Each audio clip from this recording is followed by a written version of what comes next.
Hello everyone, I welcome you all in the next session of unanswered questions. And today's question is, what to do when rules are breaking another rules? See, it's applicable in maths and in life both.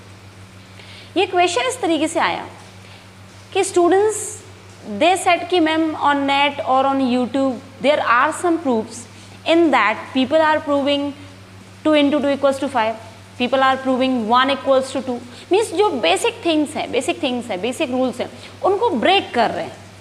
Then I said okay, let me see those things and I have seen those. तो उन proofs में ऐसा कुछ भी गलत नहीं लिखा हुआ है ना. उसमें क्या हो रहा है कि कुछ रूल्स ऐसे हैं मैथ्स के या कुछ थ्योरम्स हैं जिनका यूज़ किया और उन्होंने कुछ बेसिक रूल्स को तोड़ दिया. ठीक है, उन्होंने पाइथागोरस का यूज़ किया या उन्होंने कोई अलजेब्रिक आइडेंटिटी का यूज़ किया और यूज़ करके उन्होंने बता दिया कि 2 into 2 equals to 5. अब क्वेश्चन ये आता है कि जब वो भी गलत नहीं है, ये भी गलत नहीं है, तो हमें यूज़ किसका करना है. ठीक है, तो इसका आंसर हम, जैसे कि ये मेरा तरीका है that whenever I want to learn something in mathematics I try to correlate that with life. तो इसको हमने लाइफ से कोरिलेट किया. And I'll give one brief example of this, okay, जो कि हमने वहीं नेट से ही किसी वीडियो से देखा and I love that concept. In that it was mentioned कि लाइफ का एक बहुत बेसिक सा रूल है कि we should respect our elders. हमें अपने बड़ों का सम्मान करना चाहिए. ठीक है, ये बहुत पुराना रूल है, बहुत पुराने टाइम से ये चला आ रहा है. अब अभी इस जनरेशन को हम सिखाते हैं कि आप जो भी कर रहे हैं उसके पीछे आपको रीज़न पता होना चाहिए. Why, you should ask why, क्यों क्यों क्यों. तो अगर ये एक बच्चा पूछता है कि why should be respect our elders, so do we have any answer. तो वहाँ पर ये आंसर दिया गया कि आप बड़ों की रिस्पेक्ट करें. क्यों करें? क्योंकि वो आपसे पहले पैदा हुए. Okay, so this was the answer. We should respect our elders because वो हमसे पहले इस दुनिया में आए, तो हमें उनकी रिस्पेक्ट करना चाहिए. एंड आई नो कि आपको भी हंसी आ रही होगी और हमको भी आ रही है, और जब हमने वो देखा था तब भी हमको बहुत जो है ये अमेजिंग लगा था. I love that concept.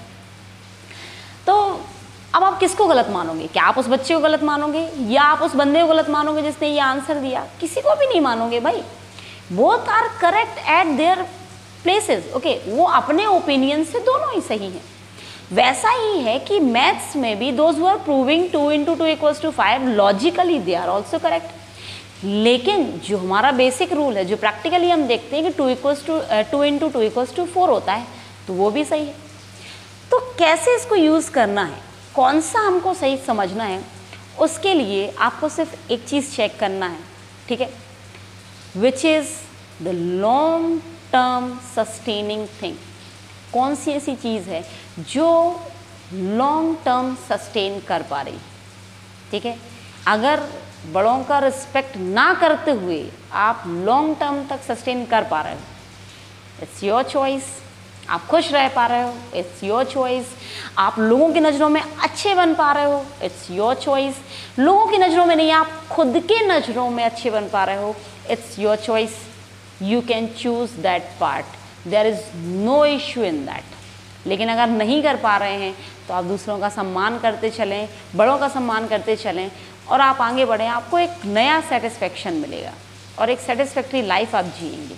वैसे ही है मैथ्स में भी कि आपको 2 into 2 equals to 5 अगर लॉन्ग टर्म काम का आ रहा है, समझ में आ रहा है, तो आप इसको यूज़ करो, और नहीं तो प्लीज़ 2 into 2 4 ही रहने दीजिए.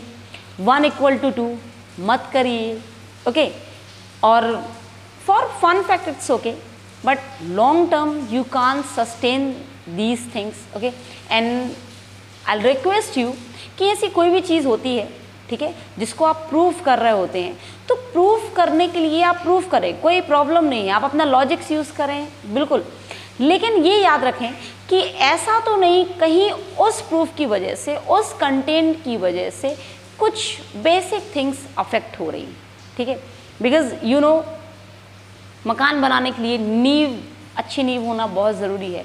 तो वो प्रूफ जो कि आपने मकान बना दिया है उससे कहीं नींव तो नहीं ढह रही है, बस इतना ध्यान रखना है।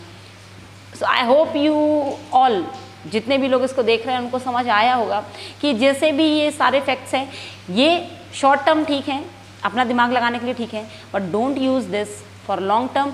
एंड कंट्रोवर्सीज़ में याद रहे कि कंट्रोवर्सीज़ में इनका यूज़ कभी मत करिएगा, कभी भी ऐसी चीज़ों का डिबेट में यूज़ मत करिएगा, ठीक है।